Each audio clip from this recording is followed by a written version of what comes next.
I followed Ethan Carter for 5 years, yet he put the ring I designed on another woman's finger. This time, I didn't make a scene. I deleted the design drafts, resigned from my position. People in the company started betting on how long it would take before I'd swallow my pride and come crawling back. Ethan gave a cold smile and said I'd return within a week to beg him. But this time, I never contacted him again. Eventually, when he couldn't hold out anymore, he called me. "I had your design drafts recovered," he said. But on the other end of the call came a man's low chuckle. "Sorry, Mia's not up yet." Ethan's voice sounded hoarse. "Let Mia answer the phone," he said. Then came a gentle, yet clearly mocking female voice, "Hannah," deliberate and unrestrained. "President Carter, she's someone else's woman now. Don't hold out hope." The autumn wind carried a biting chill. I stood in front of the floor-to-ceiling windows of Story Jewelry's headquarters, quietly studying the design sketch in my hands. A diamond at the center, surrounded by sapphires. It was a 5-piece collection, from earrings to necklace to a matching ring set. It represented the 5 years I had spent with Ethan. It was supposed to be my 5th anniversary gift to him. I glanced at the time. There was 1 hour left before the evening's year-end gala. My heart beat a little faster. I smoothed the wrinkles on my beige tailored dress and gently walked to the door of his office. Inside, I heard Ethan's deep voice. "Miss Lin, what do you think of this designer's skill?" My hand paused midair. "Not bad," came the woman's lazy tone, dripping with arrogance. "She's got some ideas, but now that I'm here, she can just be my assistant. She's a nobody anyway, no background. Just give her something to keep her busy and brush her aside." I saw his long fingers picking up the blueprint from the table, the very one I had revised countless times, yet in his hands, all those carefully drawn lines seemed so insignificant. "You're right," Ethan said, with a faint laugh, his voice colder than I'd ever heard before. "How long were you two together?" she asked. "Just 5 years," he said indifferently. "Give her a decent position and send her away. She's not the type to cling." I lowered my gaze to the design draft in my hands. My fingers trembled. The wind outside was sharp and stung my eyes. That evening, at the year-end gala, the champagne tower sparkled like a galaxy under the crystal chandelier. The room was filled with shifting silhouettes beneath the lights. "Welcome, honored guests," Ethan stood on the stage like royalty. "Tonight, I have an important announcement to make." He paused for a second, his gaze sweeping the crowd before landing on Lauren Lin, who stood directly across from me. "Story Jewelry will enter a comprehensive strategic partnership with the Lin Group," he said, raising his champagne glass. His voice was warm, almost unfamiliar. "And I am honored to announce Miss Lauren Lin will become Mrs. Carter." Applause erupted.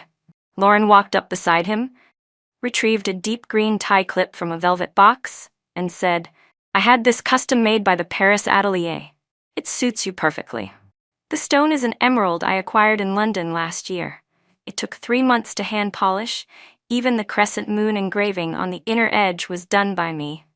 "You're always so thoughtful," he said as he lowered his head and let Lauren pin the clip onto his tie, like he had never played with that same gemstone before. "Never once told me on the banks of the Seine, it's so beautiful.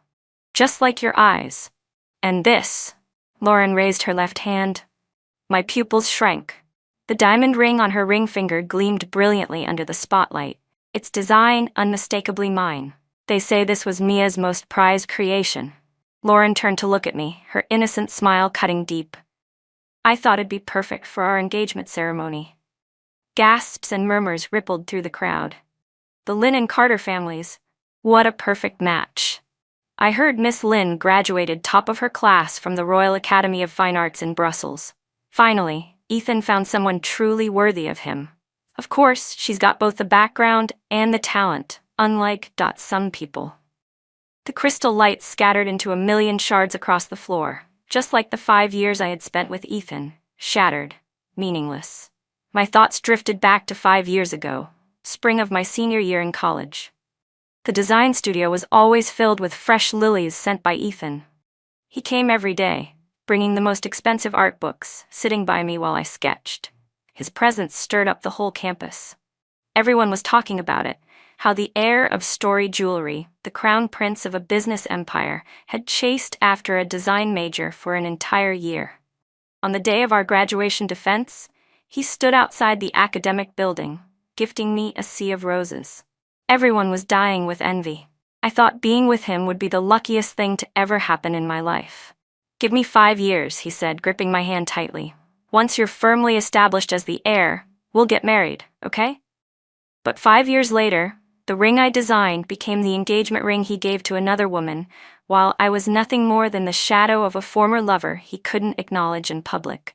My phone buzzed. It was from HR.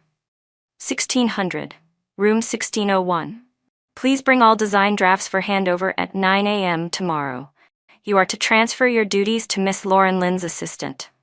At 3 a.m., I stood alone in the design studio of Story Jewelry. My fingertips brushed gently over each piece. Every one of them had my heart and soul poured into it, yet none of them would bear my name anymore. The screen glowed faintly in the dark. One by one, I deleted each draft, as if I were personally burying the past 5 years of my life.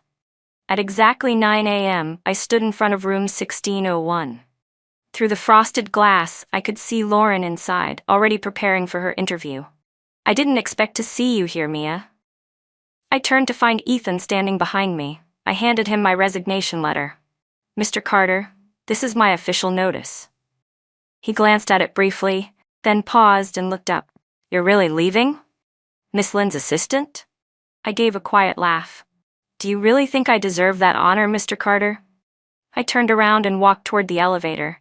"He's really letting her go just like that?" came the loud voice of Director Liu from down the hall. "He's not even going to stop her?" Ethan's voice was casual, lazy even. "Give it a week. Once she realizes she can't even land a design assistant role without Story's resources, she'll come crawling back." I booked a red-eye flight to Paris. In the deep autumn, the golden leaves blanketed the Champs-Élysées. My best friend had taken a day off just to pick me up. She worked as a jewelry buyer at LV's headquarters and said she wanted to show me some of the new season's designs to help clear my mind. "There's a gathering tonight," she said as she hooked her arm around mine. "It's all old friends from design school. Come with me." I shook my head. The last thing I wanted right now was to see anyone from our circle. But she ignored me and dragged me into a private room at a Michelin-starred restaurant. The moment I opened the door, I froze. Standing by the window was someone I hadn't seen in years, Professor Sean Harper, my old jewelry appreciation lecturer from college. He held a wine glass in his hand, his profile as refined and gentle as ever. It had been 6 years, but he looked exactly the same. "Professor Harper, you're here?" someone gasped. "You were too busy to attend the last exhibition. Just finished a meeting downstairs," he said, glancing in our direction. "Heard it was an old friends gathering." And there he was, the man I hadn't seen in 6 years. Even taller than Ethan, with a perfectly proportioned frame, the dark, custom-tailored suit emphasized his broad shoulders and long legs. His features were flawless. His deep black eyes were distant, cold, carrying a quiet warning to keep your distance. But the moment his gaze landed on me, I was pulled back in time to that design classroom 6 years ago. He was 27, I was 21. He always stood at the podium, immaculately dressed. Outside, the sycamores rustled softly. Sunlight filtered through the windows, falling gently on the knuckles of his hand as he held his pen. I always sat in the first row, obsessively taking note of every expression, every critique. He was, after all, a judge at the Paris Jewelry Design Exhibition that year. Under the table, my best friend nudged me with her foot. "Mia, don't you think maybe he's here for you?" I quickly looked away and shook my head. "No way, we haven't spoken since graduation." The dinner went on with laughter and glasses clinking. I was starting to feel a little tipsy. My best friend glanced at me, then at Sean, and suddenly asked, "Professor Harper, could you take Mia back to her hotel later? She's had a bit too much." "I don't feel comfortable letting her go alone," he said. I looked up in surprise. Sean Harper's gaze landed on my face and lingered for a few seconds before he nodded. "All right." My best friend leaned in close to my ear. "Babe, if Ethan could dump you for Lauren, why can't you find someone better? Especially someone like Sean Harper, what a catch. It'd be a shame not to go for it." "Stop it," I whispered. "He was our professor." "He's not anymore." She raised an eyebrow. "Trust me, I've seen enough men in my life. He's definitely into you." Sean's Maybach was waiting at the entrance of the hotel. The Parisian night breeze drifted in, carrying with it the romantic air unique to the Champs-Élysées. The champagne was beginning to hit me. I unfastened my seatbelt. "Thank you, Professor." He turned slightly. The streetlight cast a shadow along the side of his face. I noticed the slight movement of his Adam's apple, his slender fingers still resting casually on the steering wheel. Suddenly, Ethan's mocking voice echoed in my ears, followed by the delicate laughter of Lauren at the gala and the whispers of the crowd. "Would you like to come up and take a look at my new designs?" I heard myself say. The elevator lighting was warm, dim, and ambiguous. He turned toward me, his gaze deep and unreadable. The lingering effects of the wine stirred something in me. Almost involuntarily, I reached out and tugged on his tie.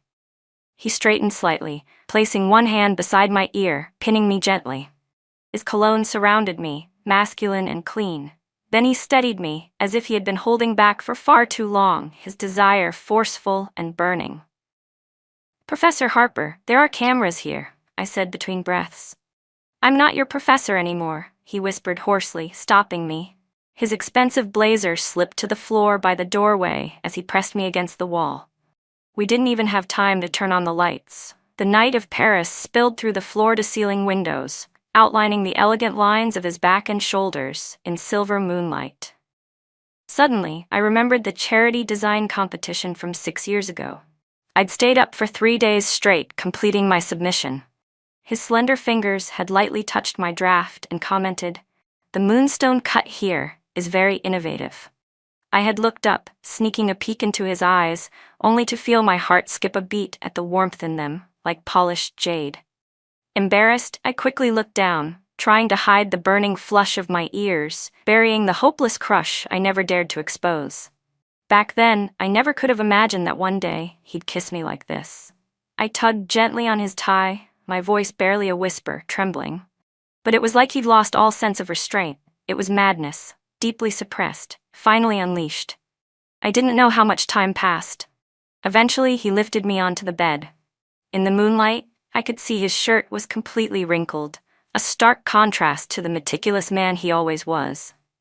His usual restraint and orderliness had vanished entirely. Then I remembered what my best friend had said during dinner. "Do you know how many luxury brands have tried to poach him over the years? And how many women wanted to marry him? But not once has he been caught in a scandal. Everyone in the industry says he's emotionally unavailable." My eyes landed on the moonstone cufflink on his sleeve, the very one from my competition piece years ago. After winning, it had been auctioned off at a charity gala, bought by an anonymous bidder at a shockingly high price. So it was him. He followed my gaze, gently adjusting the cufflink with his fingers. The moonlight was soft, almost tender. My eyes suddenly welled up with tears. He didn't say a word, just leaned down and kissed the corner of my eye gently. On the 5th day in Paris, I received a message from Lucas Jiang. "When are you coming back to Riverton?" "Not for now," I replied. "Next week is Mr. Carter's 80th birthday. You should make an appearance," he advised. "Please give Mr. Carter my birthday wishes. I'm sorry I can't be there." I added, "He was kind to me these past 5 years. I'll make sure the birthday gift is delivered to his private room." Lucas looked at the message for a long moment before handing his phone to Ethan. "Why don't you call her yourself?" Ethan's fingers tapped lightly on the table. His expression was unreadable, darker than I'd ever seen. The champagne in his glass swirled, catching the light. When he finally spoke, his voice was as cold as ice. Lucas let out a long sigh. During this time, the board had been pressing harder. The Lin family, too, I knew. Ethan Carter stubbed out his cigarette, letting out a cold laugh from the back of his throat. "If I don't marry Lauren Lin, then I have to give up my position to that bastard." Lucas Jiang looked uneasy. "Mr. Carter, don't call him that. If someone hears, it'll stir up gossip. He's still your brother, even if he's your stepmother's son." "Let them talk," Ethan said. "What, you think I care?" "But what about Mia?" Lucas asked. Ethan looked up. His eyes were ice cold. "Story is mine, Mia is mine."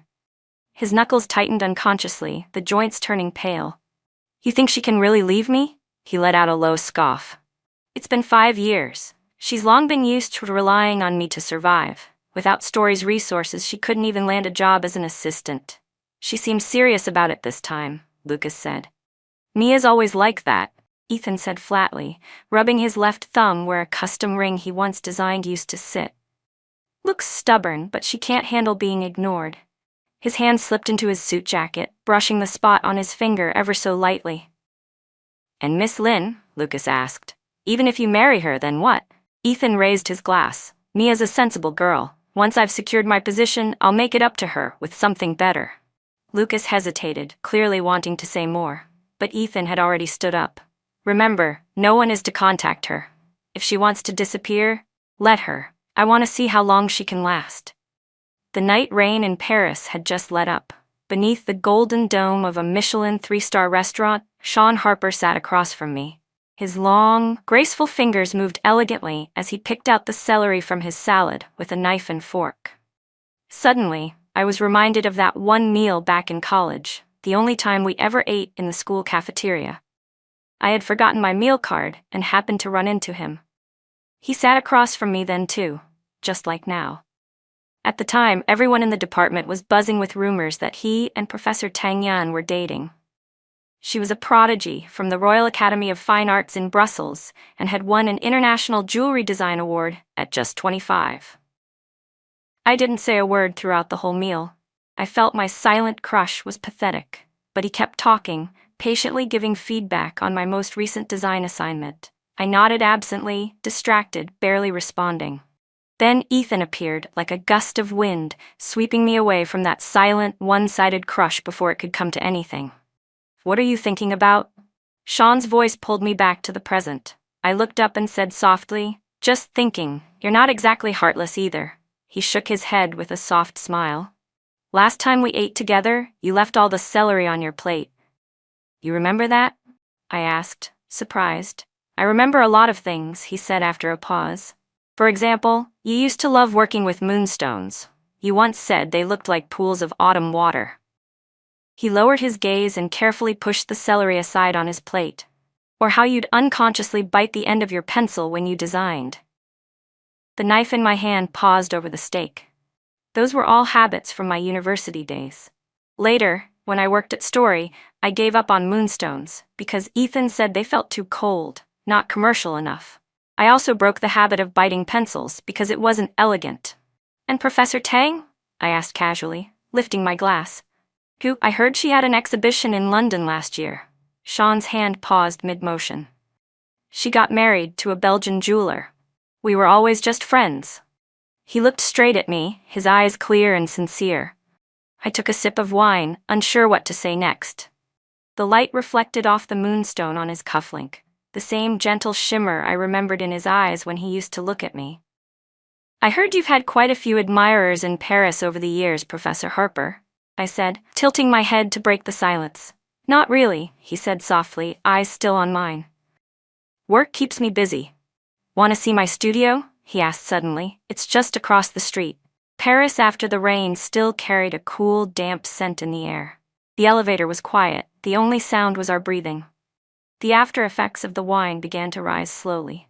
I looked at the side of his face, and suddenly remembered an afternoon 6 years ago, his slender fingers lightly tapping my design sketch, saying, "This is a bold idea." The side profile I had seen 6 years ago overlapped perfectly with the flawless man before me now. Almost without thinking, I rose on tiptoe and steadied myself against him. He clearly tensed, then wrapped his arms around me. We stumbled into the studio, barely managing to close the door. He didn't even have time to turn on the lights. His kiss was gentle, but laced with an undeniable possessiveness. I was trapped between him and the wall, his long fingers unfastening my buttons. Every touch made it harder to stand. His jacket slipped onto the carpet. He wrapped an arm around my waist, pinning me against the floor-to-ceiling window. The cold glass made me shiver, and he instantly turned me around and held me close. "Greedy little wolf," he whispered, biting my ear. I shook my head and reached up to hold him by the neck. He let out a low laugh and kissed the side of my neck. His shirt was half undone, revealing the fine, sculpted lines of his chest. His palm moved slowly along my back, as if caressing something rare and precious. For a moment, I felt like I had returned to the autumn of my 21st year. Sunlight streaming through the glass windows of the design studio, while he critiqued student projects. I would sneak glances at him, watching his thick lashes cast faint shadows on his cheeks, and the subtle, almost invisible smile tugging at the corner of his lips. That was how I fell for him, so defenselessly, drawn to his furrowed brow, his serious expression, and the clean, subtle scent he carried. Mia. He whispered my name with elegance. The last trace of clarity drowned in desire. I tilted my head up to receive his kiss, his breath washing over me, thick with the richness of red wine. His fingers set fire to my skin, every touch stealing the strength from my legs. Does it hurt? He suddenly paused, his eyes filled with an unfathomable tenderness. I shook my head, my fingertips brushing along his tense jaw. He grabbed my hand and kissed the center of my palm with reverence. We tangled under the moonlight. His movements grew wilder, yet he never let me get hurt, never let me bump into anything. I didn't know how long it lasted. When it finally ended, I collapsed into his arms. He carried me to the bathroom, his touch surprisingly gentle. "Should I turn on the light?" he asked softly. I murmured against his chest, still a little dizzy. The light came on, and I saw, beside the desk, a glass display case. Inside were several neatly arranged design sketches. I stepped closer. These were the pieces I had submitted for design competitions back in college. He had kept them all in perfect condition, not even a corner torn or folded. The sketch of the teardrop-shaped moonstone cut, my very first classroom presentation, was among them. I widened my eyes and turned to look at him. Sean was buttoning his shirt, and his voice was soft. "Your designs have always moved me." Mr. Carter's birthday celebration was approaching. I had someone send the gift to the Carter residence in advance. It was a pocket watch, inlaid with a teardrop-shaped moonstone. The stone glowed gently under the light, like a pool of autumn water. Sean had commissioned the best studio in Brussels for the piece. He had personally handled the design. The outer case combined traditional cloud patterns with modern geometric lines. His personal logo, CR, was engraved on the watch, but this time, next to it, hung a small lowercase q. As I looked at the finished product inside the box, I was suddenly reminded of that rough sketch from 6 years ago. Back then, I had hesitated for ages before even showing it to him, afraid he might reject it. And now, I actually had a co-designed piece with him. "I've always wanted to realize that design of yours," he said, wrapping his arms around me from behind. His voice was low. "Do you remember? You once said you wanted to shape moonlight into a teardrop." I froze. I hadn't expected him to remember that so clearly. "It's a pity," he added, his tone filled with a faint regret, "that it's a gift for someone else." I turned to look at him, those warm, familiar eyes, that calm, composed expression. He was still the same as 6 years ago, always so meticulous. As for me, I had grown a lot in the past 5 years. Out of nowhere, I said, I'll design a special piece just for you, my best work." I leaned in close to him. "Thank you," I whispered. He lowered his head and steadied me before I could finish speaking. Meanwhile, Ethan Carter held the pocket watch in his hand, his gaze fixed on the tiny engraved Q. The teardrop-shaped moonstone shimmered with a soft glow under the light. The craftsmanship was flawless, absolutely impeccable. "This is Sean Harper's work," Lucas Jung said as he leaned in to take a closer look. "So rare." "Get lost," Ethan snapped coldly, suddenly throwing the pocket watch onto the table. He remembered that design, 5 years ago, when Mia had just joined Story. She'd excitedly shown him that very sketch. He told her it was too artsy, not commercial enough. After that, she never brought it up again. And now she'd learned how to collaborate with someone else.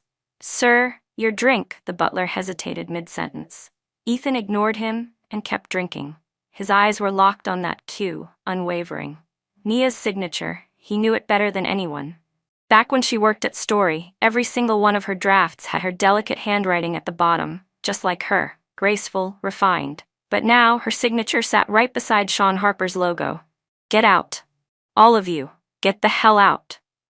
He suddenly stood up, hurling the wine bottle against the wall. It shattered into pieces. The stomach pain came fast and fierce. He curled up on the sofa, sweat beading on his forehead. The pain was all too familiar.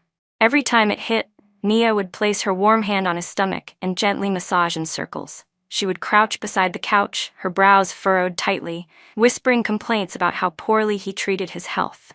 "Ethan Carter, if you die, I'll design pure silver funeral jewelry just for you, she'd threaten. But he always knew she didn't mean it. His Mia even spoiled him through her designs.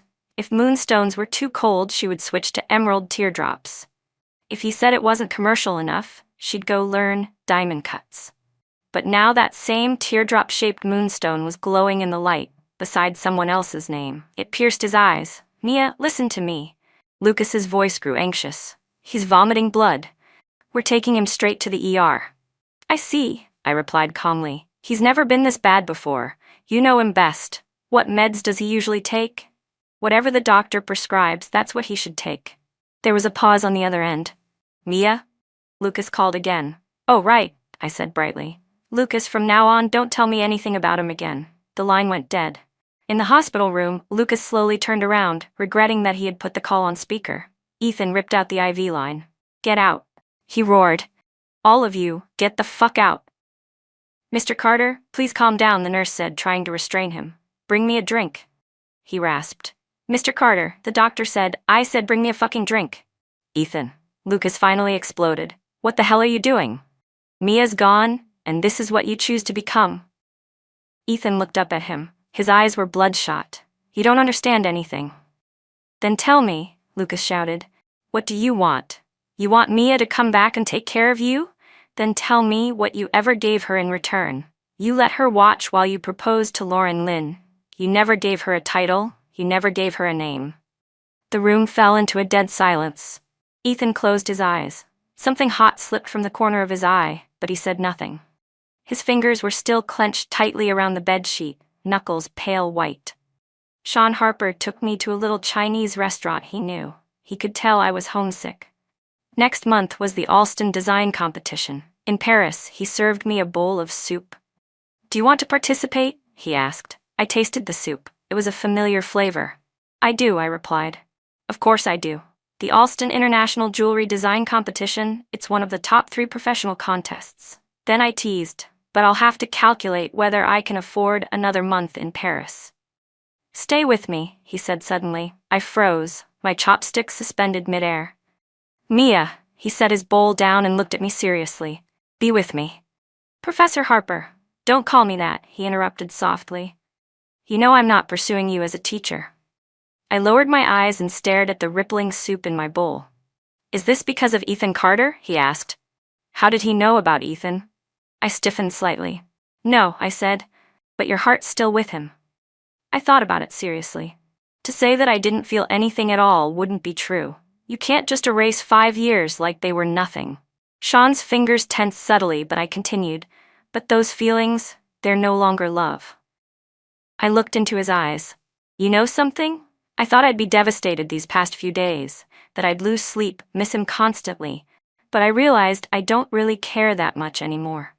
I spoke softly. Maybe I stopped loving him a long time ago. Maybe it was the moment he started brushing me off, showing less interest. That's when I already knew how it would end. Sean looked at me quietly, something unreadable flickering in his eyes. But right now I still don't want to start something new. Why? He asked. I looked down, because I'm afraid I won't even be able to offer the most basic trust. I can wait, he said, holding my hand. Don't waste your time on me, I said gently. You think I'm too old? He asked with a forced smile. Of course not. He looked almost the same as he had 6 years ago, only a bit leaner and his gaze harder to read. I just want to focus on my work right now, I said, pulling my hand away. I don't want to think about relationships. Then what are we now? He asked, his voice low. I held back tears and avoided looking at him. If you're okay with it, I said, we can keep things the way they are. You can walk away anytime. Sean stood up suddenly. The chair scraped softly against the wooden floor. The restaurant was silent except for the crackling fire in the fireplace. He stood in front of me for a moment, the corners of his mouth curling into a faint smile. Sean? I looked up. I'm going out for a walk, he said as he adjusted his sleeves. His voice was still gentle. Take your time with dinner. His back looked so lonely. He paused slightly at the door, but didn't turn around. I sat there in silence for a long time. Check, please, I told the waiter. The gentleman already took care of it, the waiter replied as he wheeled over a cart. He also ordered this for you. I looked at the dessert on the cart, a warm bowl of lotus seed and red date soup. He said you barely ate. He wanted to make sure you had something before you left. The steam from the bowl blurred my vision. Even when walking away, he hadn't forgotten to care for my feelings, to care for my stomach. Sean Harper was always that kind of person. And me? I had hurt him in the most humiliating way possible, reducing everything between us into something cheap and disposable. I picked up the bowl. The dessert was still perfectly warm. At that moment, I couldn't help but think, if I had known it would come to this, I never would have acted on impulse that night. I wouldn't have reached out and pulled in someone so clean, so good. Late at night, only one desk lamp was lit in the studio. Sean opened the deepest drawer of his safe and took out a necklace. The silver sycamore leaf pendant shimmered softly under the light. It was my graduation piece. One side was inlaid with moonstone, the other side with obsidian, he remembered. He once said it represented light and darkness, softness and strength. Back then, his eyes were as bright as stars. It was the fall 6 years ago, the first time he walked into that library. Sunlight filtered through the sycamore leaves, casting dappled shadows across his design sketch. He always sat in the very back, quietly sketching. He'd stand behind the bookshelves, chewing on the end of his pencil in a daze. Then suddenly, his eyes would light up, as if he'd caught a spark of inspiration. And in that moment, it was like something struck him straight in the heart. Later, I became his favorite student, not because of talent, but because of my persistence. While others chased trends and markets, I stubbornly clung to my own style. Just like that sycamore leaf. Diamonds were flashier, sure, but I chose to pair moonstone and obsidian instead. Half a month ago, while consulting at a Paris workshop, he happened to catch a glimpse of a custom tie clip. One glance, and he recognized the emerald inlay, the cut, the setting, the technique. It was exactly his style. A perfect 45-degree angle with a curved edge. His signature approach. But he wasn't the client. The name attached to the order was Lauren Lin. For the first time in years, he reached out to an old family friend. When the friend mentioned the alliance between Story and the Lin family, he understood everything. He had designed our encounter in Paris. But he never expected what followed. Or maybe fate had a hand in it. Maybe it was grace, this sudden, fleeting reunion after endless waiting. But now, was it about to end again? Sean Harper returned the necklace to the safe and looked out at the moonlight. The Paris night was quiet, just like him when he sketched. All those designs that Ethan Carter once rejected were lying quietly in Sean's collection. Teardrop-cut moonstones, Eastern aesthetic. He had grown too, but his sharp edges had softened. Over the years, he never missed a single one of my new designs. He watched me change little by little, and said nothing. The Mia I am now is like a wounded bird, graceful during the day, but trembling in his arms when night falls. The soul who once dared to challenge diamonds with moonstone was now locked in a cage called maturity. Maybe a fleeting, undefined relationship wasn't such a bad thing. He didn't expect much. At least now, he could stay by my side without hiding. He wasn't in a rush, just like that silver sycamore leaf, waiting quietly under the moonlight. 6 years had passed. What harm was there in waiting a little longer? So you turned him down? My best friend's voice over the phone was full of disbelief. I held my coffee and stared at the swirling liquid inside. I don't want to be in a relationship right now. So you told him you wanted to be friends with benefits? There was frustration in her voice, like she wanted to shake some sense into me. Mia, are you out of your mind? Wait, she cut me off. Do you know what he's been through these years? Don't, I said quickly. No, you need to know. She took a deep breath. I'm going to show you something. A notification popped up. It was a photo, taken secretly from a crack in Sean's office door, 5 years ago. In the photo, he was sitting at his office desk at the university, holding a necklace, staring intently at the pendant. Even though the photo was a bit blurry, I recognized it immediately. It was my graduation design. A silver sycamore leaf. Moonstone on the front, obsidian on the back.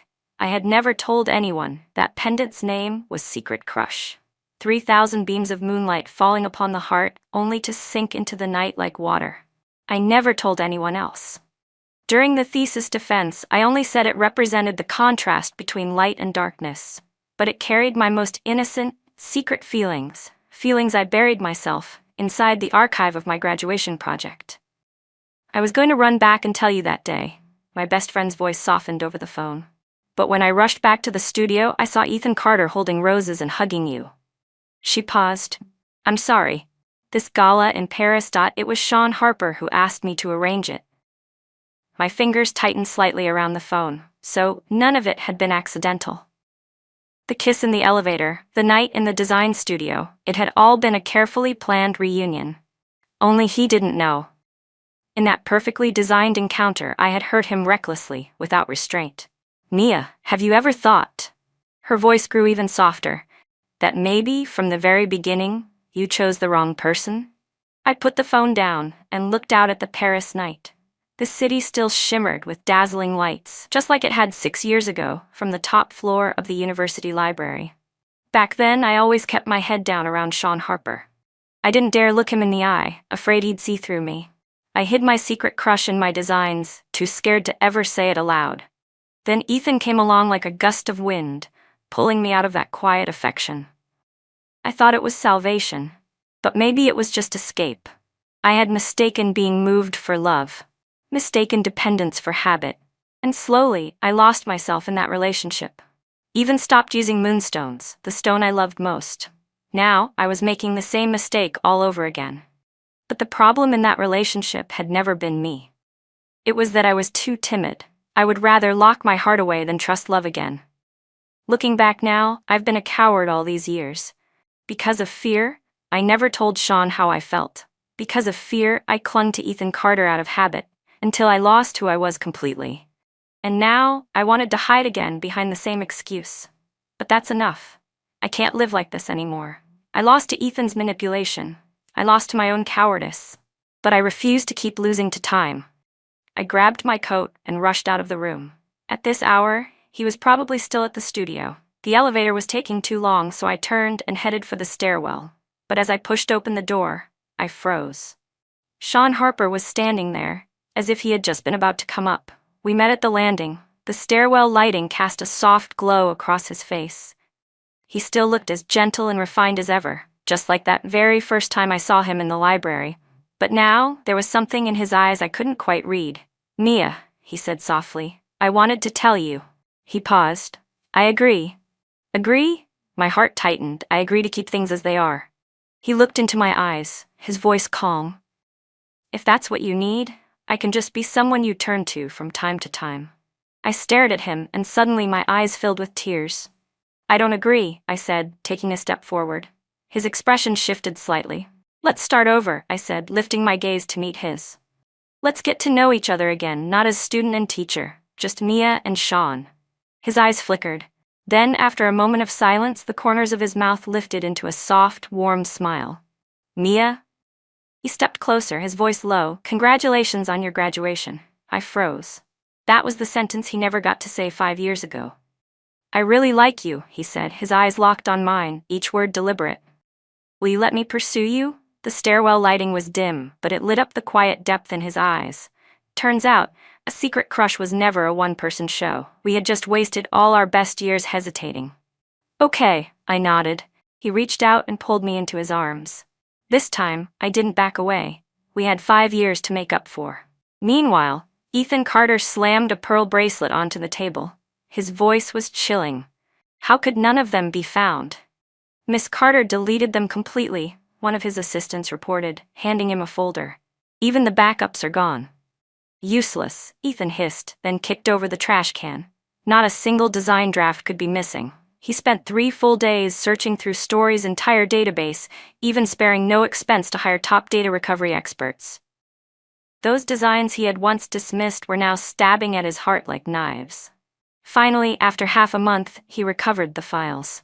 Not just the designs Mia had created at Story, but even sketches from her college years. Among them was the teardrop-cut moonstone, Eastern aesthetics. Every piece was like a portrait of her, cool, transparent, unwavering. He had never really looked at those works before. But now, with each one, he saw just how much she had evolved during her time at Story. Sir, Lucas said, handing him a photo, taken in Paris. In the photo, Mia wore a champagne-colored gown, her hand looped around a man's arm. She was smiling, her eyes arched like crescent moons. A smile Ethan hadn't seen in 5 years. His fingers trembled as he stared at the image. The man's back was tall and straight, dressed in a custom-made suit. "Find out who he is," Ethan said through gritted teeth. "I want everything." He hurled the recovered designs into the shredder. The sound of paper tearing felt like his own chest being ripped open. "Mia, how far do you think you can run?" He sent her a message. "I had your designs restored." 2 days passed. No reply. That wasn't the Mia he remembered. She could never stand being ignored by him. One call was usually enough to bring her back with teary eyes. Even if she was angry, she would at least reply with a sullen one-liner. But this time, not even a period. At 3 a.m., he finally couldn't take it and called her. The phone rang with a few busy tones. With each beep, his heartbeat sped up. He thought of the designs he had so cruelly discarded. Thought of the way she had walked away, calm, steady. She had already made up her mind to let go. He just hadn't believed she would ever really leave. The call connected. "Sorry," a warm male voice answered, sounding drowsy with sleep. "Mia's still in bed." Ethan's fingers clenched. That voice, so familiar, so casual, stabbed straight into his heart.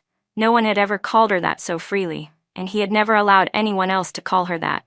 "Put her on," he said, voice ice cold. The man on the other end sounded even more relaxed. "Didn't expect a call from Mr. Carter this early. Is something urgent?" I said, "Put her on the phone," Ethan growled through clenched teeth. "She was tired last night," the man replied with a half-smile in his tone. "I hope you'll understand." "You son of a bitch," Ethan exploded. "It took you a month to get into her bed?" Silence. Then the man's tone turned cold. "Watch your mouth. You don't have the right to speak about her that way." "I don't have the right?" Ethan sneered. "Mia was mine for 5 years.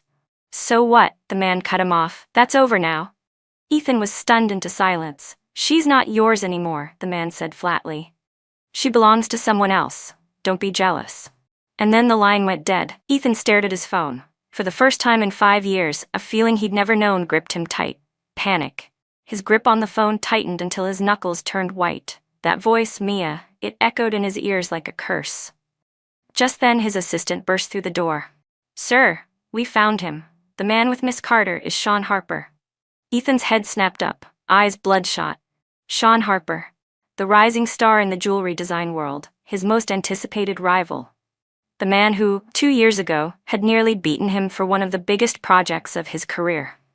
All thanks to Sean Harper. The assistant stammered. "He was Miss Carter's professor in college." "Keep looking into it," Ethan Carter barked, his voice sharp. "Find out when they started seeing each other. I want every detail." But he cut himself off mid-sentence. A thought flashed in his mind, darkening his expression even further. That engraved logo on the back of the Moonstone pocket watch. CLQ. Of course. Of course. Crash. He flipped the coffee table, scattering papers everywhere. "You're going to Paris?" Lucas asked. "The Alston design competition is starting soon." Ethan adjusted his cufflinks, voice cold. "As a sponsor, how could I not go?" He deliberately ignored the fact that Mia Carter was also on the list of participants. Lauren Lynn followed him to Paris. "I'll be competing too," she said with a smile, looping her arm through his. Ethan didn't respond. He knew perfectly well whose designs she had been copying. He had found Mia's new address in Paris, and had gone there twice over the past few days, only to wander around outside. The first time, he saw her come out holding Sean's arm. She was wearing a pale blue dress and stood on tiptoe to fix his tie. The man bent down and whispered something to her. Her eyes curved into crescent moons as she laughed. The second time, he stood under a street lamp for 2 hours, just watching. When the lights on the top floor finally went out, he saw her standing dazed on the balcony, bathed in moonlight. She overlapped so clearly with the Mia he remembered, except that moonlight no longer belonged to him. Once, he found her clingy. Now, even stealing a glance from afar felt like a luxury. On the day of the competition, Ethan's palms were slightly sweaty. He seemed more nervous than the contestants. Lauren clung to his arm as they entered the venue, but her eyes kept scanning the crowd, clearly searching for someone. "Professor Harper," Lauren suddenly spoke up. Ethan snapped his head up. The man stood there, calm and composed, dressed in a dark, tailored suit, with a teardrop-cut moonstone pinned to his tie. That moonstone cut, Ethan knew it too well. It was Mia's old design style. Lauren, Sean greeted her with a polite nod. It's been a while. Lauren's voice faltered slightly, as if caught off guard. Ethan was surprised. It was the first time he'd seen Lauren look so uneasy. This is, Sean's eyes shifted to him, gaze indifferent, like he was looking at someone utterly unimportant. Ethan felt a fire ignite in his chest. All he wanted was to punch that face. This is Ethan Carter, Lauren introduced quickly, tightening her grip on his arm as if making a point. The sponsor of this competition, and my fiancé. I've heard the news. Congratulations, Sean replied, voice warm but devoid of emotion. Ethan felt the fingers on his arm curl tighter. Professor Harper, Lauren said sweetly, please take good care of us during the judging. Apologies, Sean smiled faintly. I've withdrawn from the judging panel. Why? Lauren instinctively stepped forward. Because, his tone remained calm, but there was a trace of quiet pride. The person I'm pursuing is also participating in this competition. I don't want my scoring to be biased. Ethan's heart dropped. Sean's eyes had already moved past them. The pair of eyes that had always been so cool and distant were now tinged with a gentle light. Mia, he called softly. I looked up and saw Ethan standing there beside Lauren. He looked sharp in his suit. She wore a champagne-colored dress, the two of them shoulder to shoulder, looking picture-perfect. I had thought seeing them again would hurt. But even my heartbeat stayed calm. It was Sean's voice that made my ears warm, reminding me of the words he whispered beside me last night. Don't worry, I'll be here tomorrow. It's been a while, Mr. Carter, I said with a calm smile. Ethan's gaze landed on Sean's hand wrapped around my waist. His expression darkened so much it looked like it could drip ink. I heard Miss Lynn's entry is quite impressive this time, I said, turning to Lauren. Looking forward to seeing your work. Her face turned slightly pale, her eyes flicking between Sean and me. You two? She began. I'm pursuing Mia, Sean said plainly. Sean Harper's voice remained calm and gentle.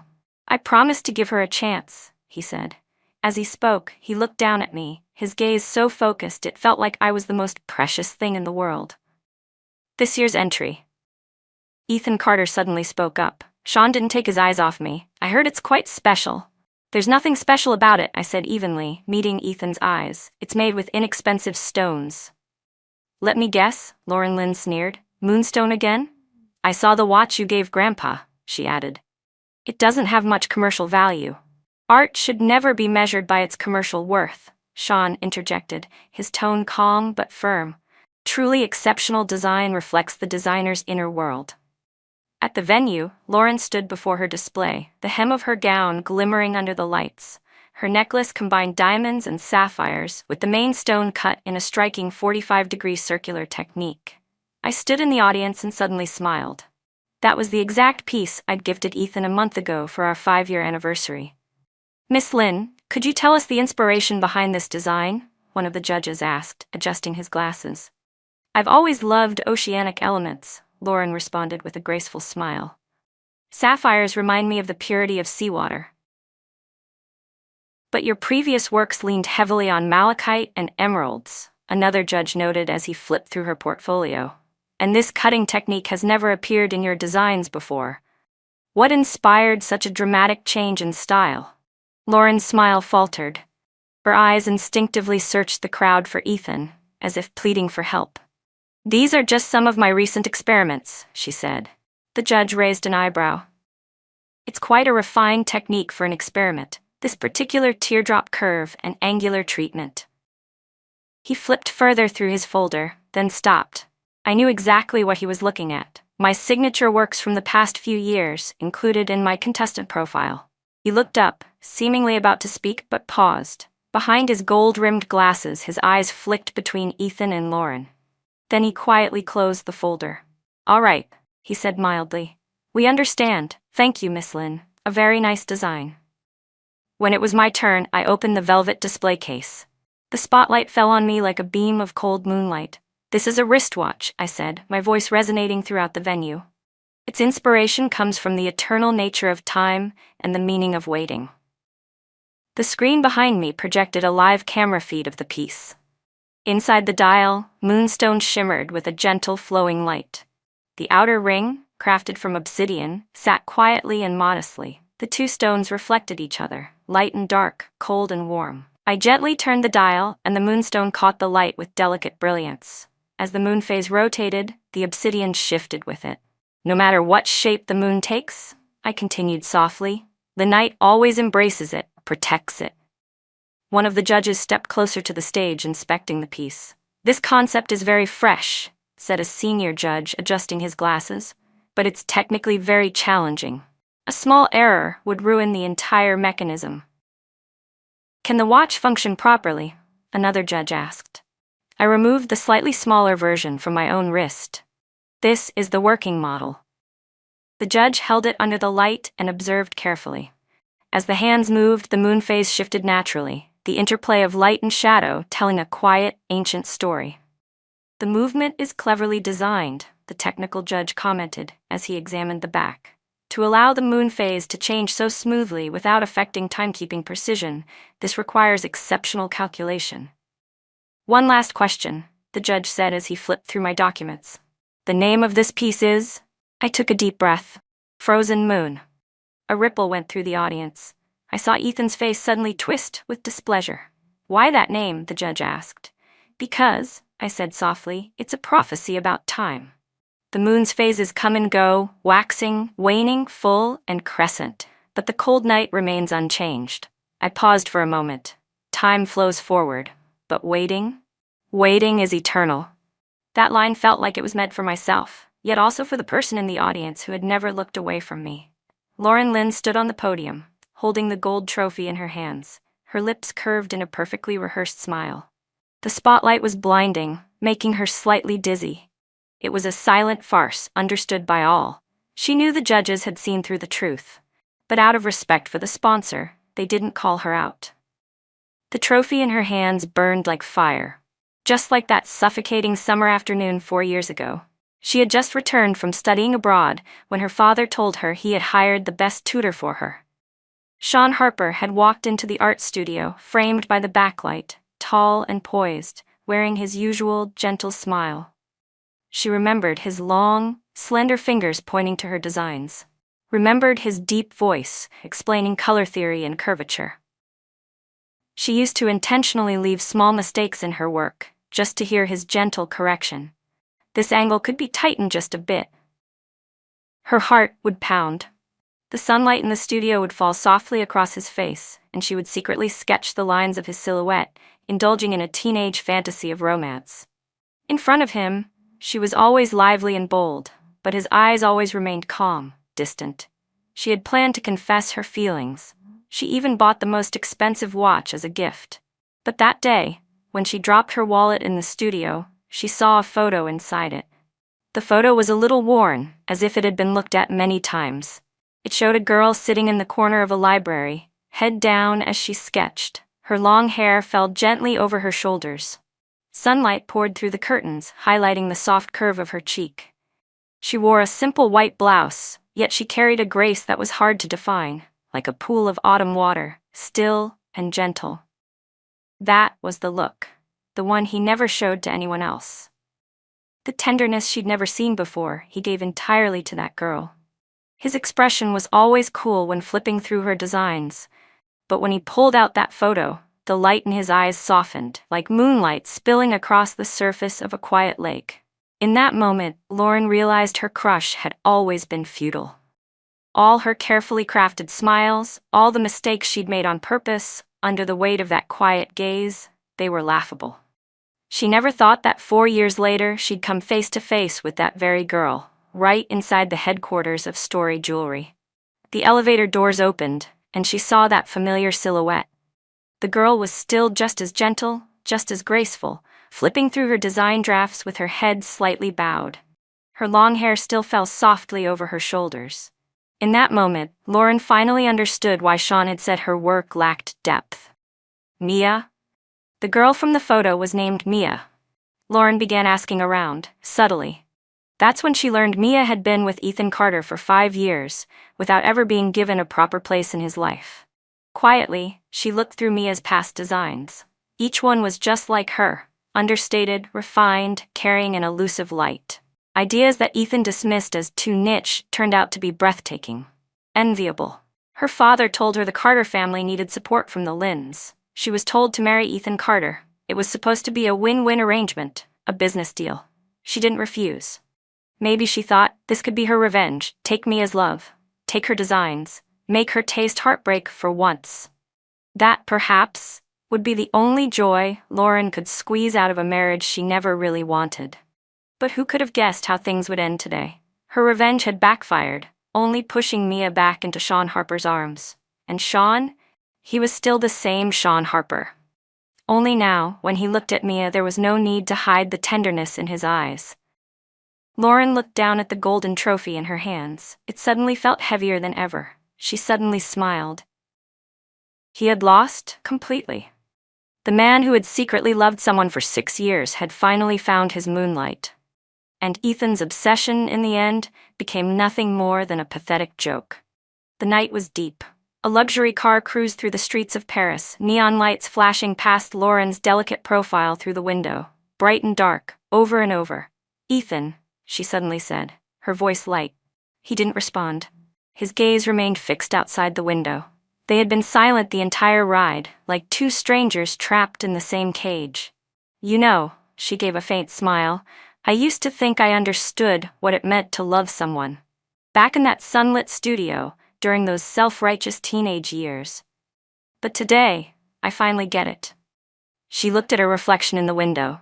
"Turns out, one-sided love always brings you back to where you started."